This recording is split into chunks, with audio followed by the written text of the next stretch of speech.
One of the main topics we had here tonight, man, is a terminology that I've been hearing a lot over the last month. And it's called "you can't boil the ocean."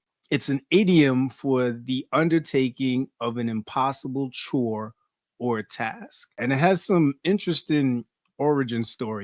During World War One, when Will Rogers was asked how the US should go about the issue of German U-boats, he simply said this: boil the ocean. But this line seemed to gain traction in the 20th century and is now a popular term used in business and technology to describe initiatives or projects that are overly ambitious. Right now, there's probably a lot of companies going through adjustments for, let's just say, the executive orders. And you need to do that one by one by one. But then you'll have some projects that are just like, well, let's just try and fix all of this, right? You're an architect. You know, somebody just going to say, I'm going to build something over here. You know, there's probably about 20 things that they need to check off before they go build something over there. Can you think of a recent like assignment or project, maybe you or someone you know, where this term applies? I do have a couple of new clients. Very eager, very happy to get the job going. But I'm talking day of site visit. We go get a quick lay of the land, see what's going on at the house before you do large man, phrase, whatever you want. Hey, how you doing? Here's the retainer. When do we get permits? Realistically, for like 6 to 8 weeks. Ooh, how long? It's like, and that really, and that's it. We locked the design in today, which I know you don't have. So 8 weeks is the best case scenario, and I know that scenario is not really the best. I'm just trying to Yeah. walk you off this ledge. You know what I mean? But it happens often. Everything wants to be microwaved. Everybody wants it today. Tomorrow morning, the latest. Some things got to hit the crack pot. Yeah. Architecture's one of them. When you have so many different areas that are going to be impacted by a change, or you're just looking at cultural transformation within your organization, it's very difficult to think that you're just going to get everything to adjust at the same time. People have different wants, people have different needs. There's certain things that may need consolidation. You start throwing those words around, people start thinking about, what does that mean for my job? But it makes so much sense because you can tell who's not taking the time to really see where the areas that need fixing versus just saying everything needs to be revamped, right? We need to check with the people who are the subject matter experts. How are they going about their current workflows? What is it that they need from us as far as help?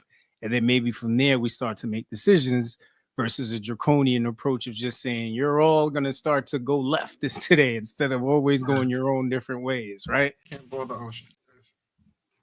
No matter how Yeah, much you want to do, it's just too much of it. Like it's too much yeah, aqua. You can't do it at once.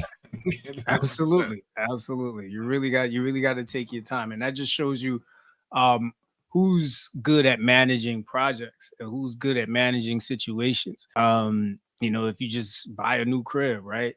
Got to be step by step. You know what I'm saying? You want to change the backsplash, you change the backsplash. Then maybe you get to the flooring. You don't come in there and just try to fix everything at once. It's great. Let's gut everything. It's like, where are you going to sleep tonight? It's the same. Yeah, man.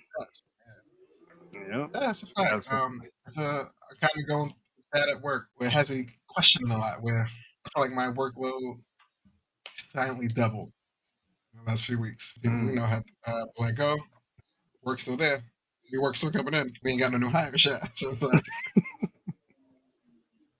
my average 70, 80 email a day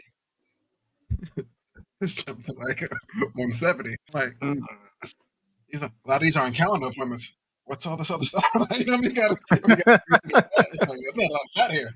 These are dense. You know what I mean? But don't get me wrong, I'm still staying on top of it. So with me being able to handle it, I'm curious to know, what was I doing before? What half of it? I mean, I'm like, it's all getting handled.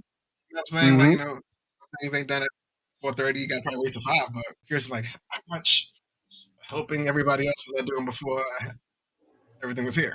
I would say if the workload increases, and just knowing from my experience, that means that before that, I probably have more time for creativity or connecting with the people because when you can solely focus on one project and not continuously be interrupted, it allows real, like, you know, innovation, and you can do more Yeah. research because it's your sole focus.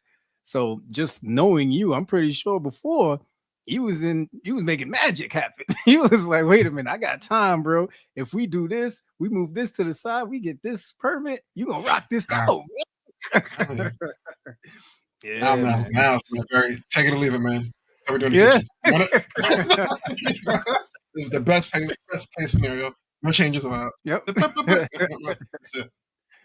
Yeah, man. Yeah. And I think a lot of people are going through that, bro. I don't think it's just you. I think everybody's stretched thin, and it's just tough. It's tough. Shout out to everybody that's pushing through.